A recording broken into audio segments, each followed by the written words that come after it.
Como todo ex-roqueiro xiita, o jazz entrou na minha vida através do fusion, especificamente através de Big Brew do Miles Davis. Mais ou menos lá para 2006 ou 2007, eu fiquei tão viciado naquele disco que chegou um ponto que eu passei um mês inteiro escutando aquilo nas alturas. E nunca vou me esquecer, quando a minha mãe deu um berro lá da sala, gritando: "Pelo amor de Deus, eu não aguento mais esse disco, eu não aguento mais esse disco." Sinceramente, eu estava vidrado naquela ideia base que se repetia ao longo de todo o disco, um disco improvisado, que ficava mais ou menos assim.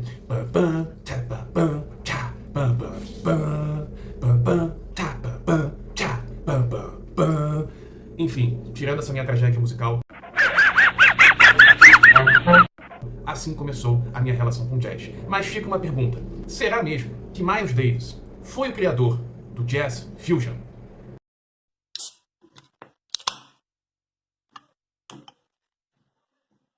Antes de mais nada, eu peço encarecidamente, me ajudem com um like e uma inscrição. Gente, vocês não sabem quanto que vai me ajudar e quanto vai me dar mais energia, mais um novo inscrito aqui no Boteco Rock. Por favor, me ajuda nessa.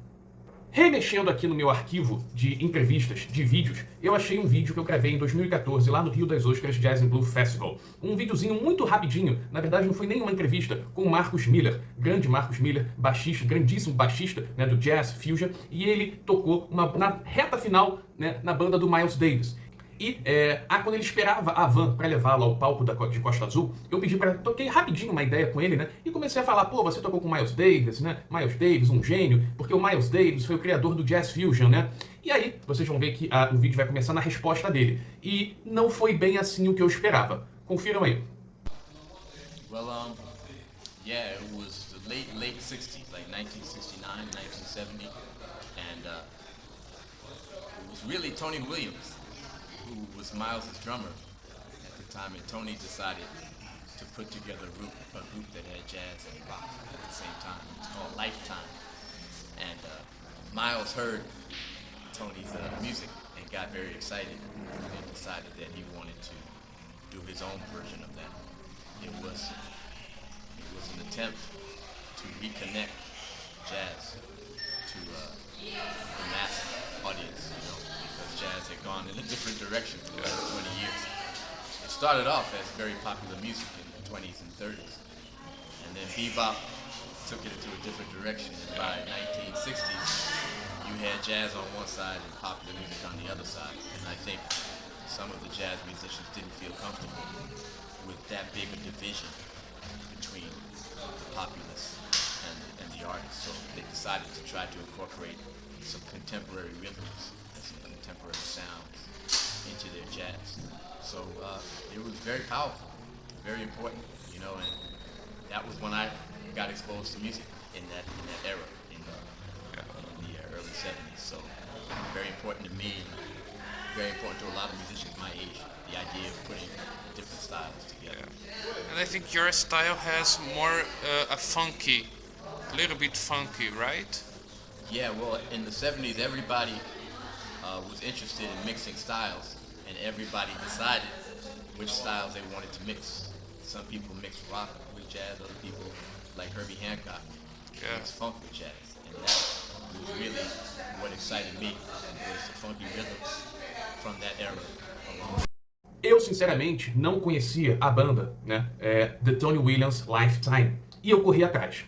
E, de fato, eu vi que o primeiro disco do The Tony Williams Lifetime, Emergency, era simplesmente um cruzado de direita do Mike Tyson.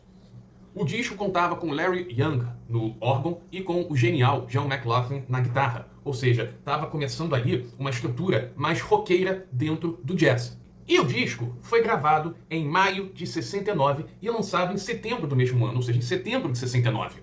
A banda lançou diversos discos com diversas formações, mas eu ainda chamo a atenção para o segundo disco da banda, Turn It Over, né, que foi lançado no ano seguinte, em 1970, com a mesma formação e com a adição, né, do Jack Bruce. Sim, Jack Bruce, do Cream, né, fantástico baixista do rock, ele também passou por essa banda.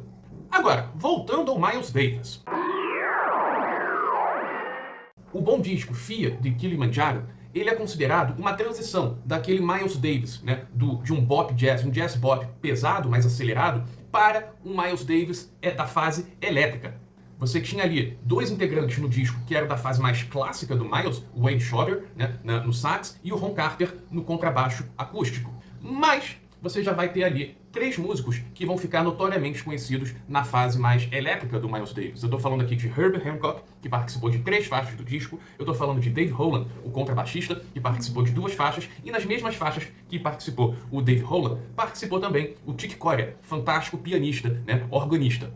E, na bateria, Tony Williams. Esse disco foi gravado entre junho e setembro de 68 e foi lançado em fevereiro de 69. Ou seja, era o Miles Davis já mostrando que ele iria dali para frente seguir novos caminhos. E nisso vem In a Silent Way, que é considerado o marco zero do Miles elétrico. Um bom disco, ainda não é dos melhores do Miles elétrico, mas um bom disco. E um disco que foi gravado em apenas uma sessão em fevereiro de 69 e contava, né, com a nata daquela formação clássica do fusion do Miles. Por exemplo, o Wayne Shorter, o John McLaughlin, o Chick Corea, o Herbie Hancock, o Joe Zanu, o Dave Holland e, novamente, Tony Williams na bateria. Depois viria aquela sequência fantástica, assustadora, sensacional, incrível, né, do Miles Davis, que todo roqueiro gosta, mas que nem todo jazzista mais purista, tradicionalista curte. Aquela sequência de Beats Brew, né, o Jack Johnson, On the Corner, o Live Evil, que conta com o Ayrton Moreira e o Hermeto Pascoal, né, naquela formação. Mas enfim, qual é a conclusão que eu faço aqui? O Tony Williams, ele até pode ter gravado, de certa forma, o primeiro disco com uma proposta jazz fusion se aproximando, né, fazendo uma fusão do jazz com o rock, talvez para expandir o mercado do jazz, né? Talvez, mas é inegável que o Miles, né, foi o primeiro cara a apontar um caminho, uma possibilidade, mesmo antes de entrar de fato nesse caminho. O Tony Williams, segundo Marcus Miller, pode até ter gravado, né, o primeiro disco de fusion, mas a gente pode falar com muita tranquilidade que sem o Miles Davis, né, não haveria aquela expansão e não haveria tanto holofote em cima do jazz fusion. Aí agora é a minha opinião. O Miles Davis, sem dúvida alguma, foi o grande expoente criativo, genial do jazz fusion. E isso não tem como negar. Muito obrigado a todos, aos corajosos que conseguiram chegar até o final do vídeo. Novamente eu peço encarecidamente, de coração, deixe um like, se inscreva no canal, porque é muito, muito, mas muito importante para o Boteco Rock. Saudações!